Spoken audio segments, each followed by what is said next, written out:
Hey guys, it's Zin, and this is a little bit of a different video because I was really sick when I filmed this, and unfortunately I wasn't able to film it like I would usually do. So without further ado, I'm just going to show you how I cook this delicious Japanese meal. So I just quickly want to introduce you to the ingredients you're going to need for the sukiyaki.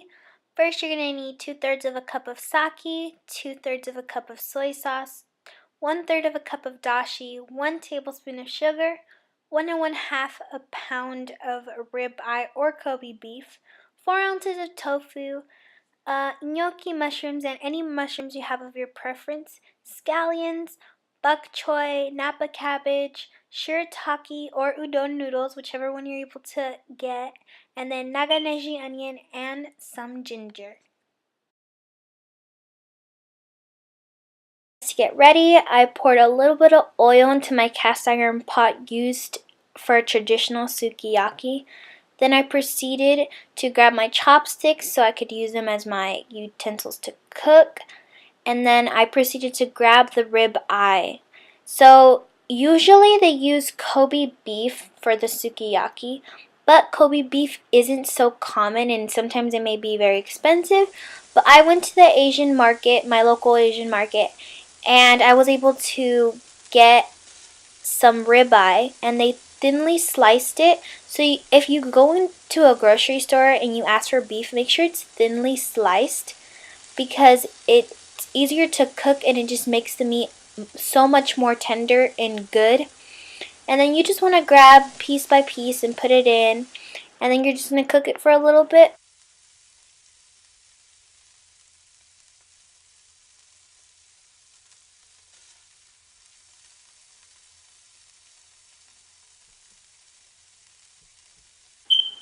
So now that the meat is sizzling, I want to tell you guys about the two styles of sukiyaki. One is Tokyo style and the other is Osaka style.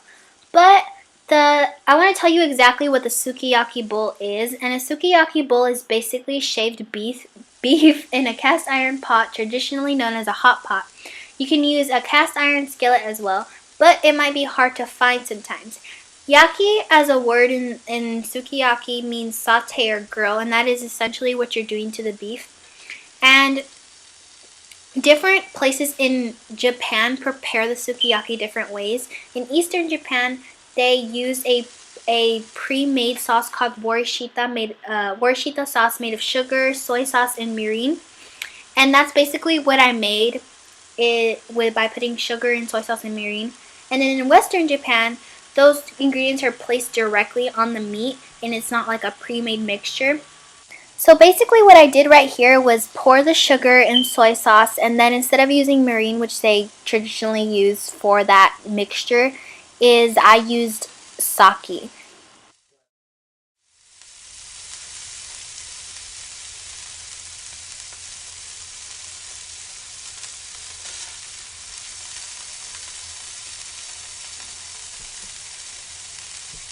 And then just stir your meat with your chopsticks back and forth, and then it should be cooking soon. The next ingredient I'm going to be placing in is a napa cabbage, which is one of the oldest known vegetables. It resembles kale and may be also called wild cabbage. In French, it's called sea cabbage, by the French people. In the East, napa cabbage dates back up to 4,000 years ago in a province in China. To the ancient Chinese, it was considered a cooling food, and many people like to pickle this cabbage, and is traditionally known as kimchi in Korea. There are also many nutritional benefits of cabbage, such as a good source of vitamin C, fiber, iron, calcium, and potassium. Next, I'm going to be grabbing the bok choy, and all you have to do is separate the pieces because they come into this little heart shape. So just pull apart until you reach a tiny little middle, and then you're going to start pouring it into the cast iron pot. And here are some interesting facts about bok choy. It's also known as a leafy Chinese cabbage, and it has many health benefits. It is a very rich source of vital phytonutrients, vitamins, minerals, and health-benefiting antioxidants. It is also an excellent source of vitamin C as well as vitamin K. Next, I'm going to be placing the gnocchi mushrooms, which are also known as gnocchi taki, furry foot, named Taki, golden needle, winter mushroom, snow mushroom, velvet foot, and velvet stem mushroom. They're low in saturated fat and sodium, and they're an excellent source of dietary fibers, potassium, protein, iron, and copper. Now I'm going to be placing the shiitake and button mushrooms, and I just want to let you guys know about some interesting facts about mushrooms that you may or may not know. So, mushrooms actually decrease the chances of tumor growth for cancer patients, and they're also filled with many antioxidants.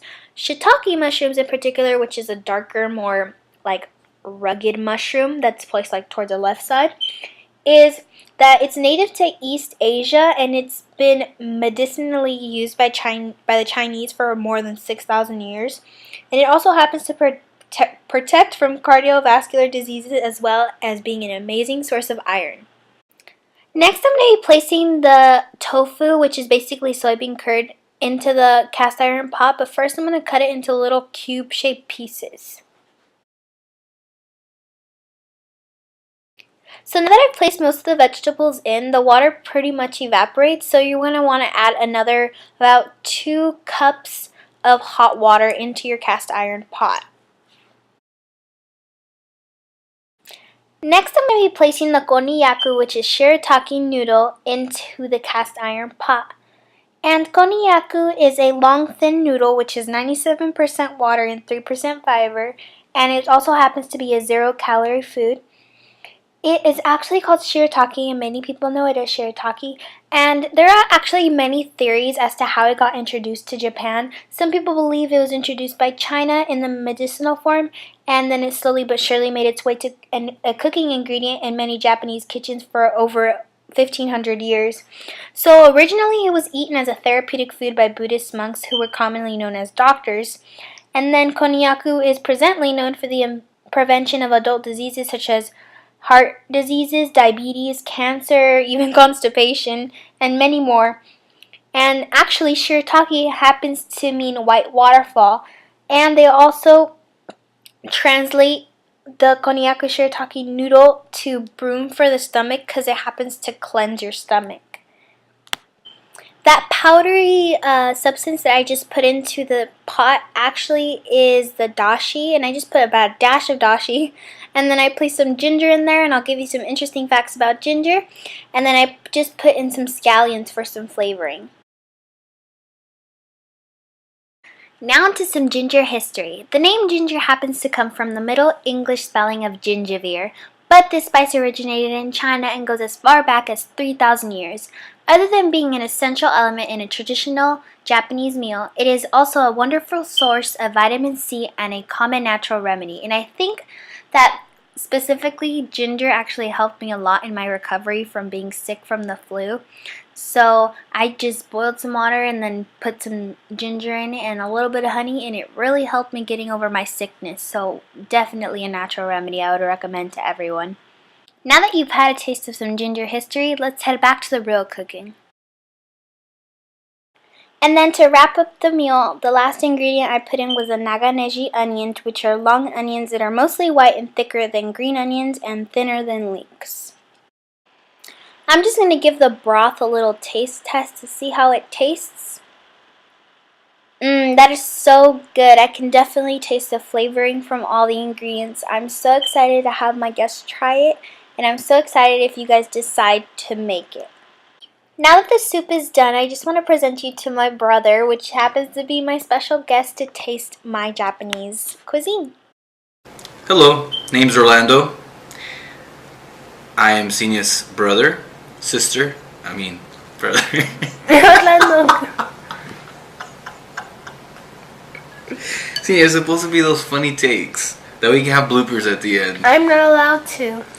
Alright, well, I am about to try some Japanese cuisine. Let's see how it is.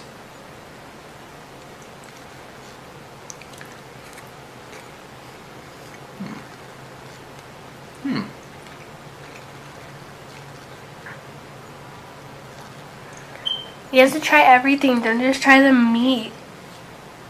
I'm getting to it.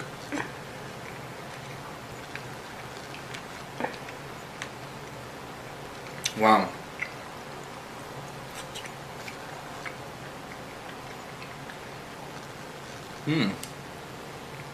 I never tried tofu. Let's see how this is.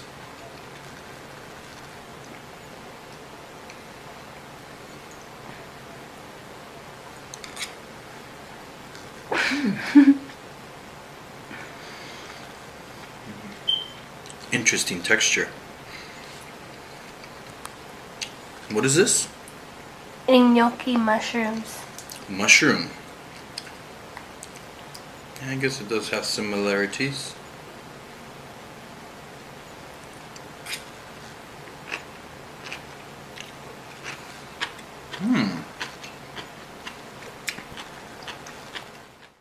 So that's the end of today's episode. I hope you guys enjoyed watching me attempt cooking this traditional sukiyaki, and I really hope you guys try making this at home. So I'll see you guys next time, and bye.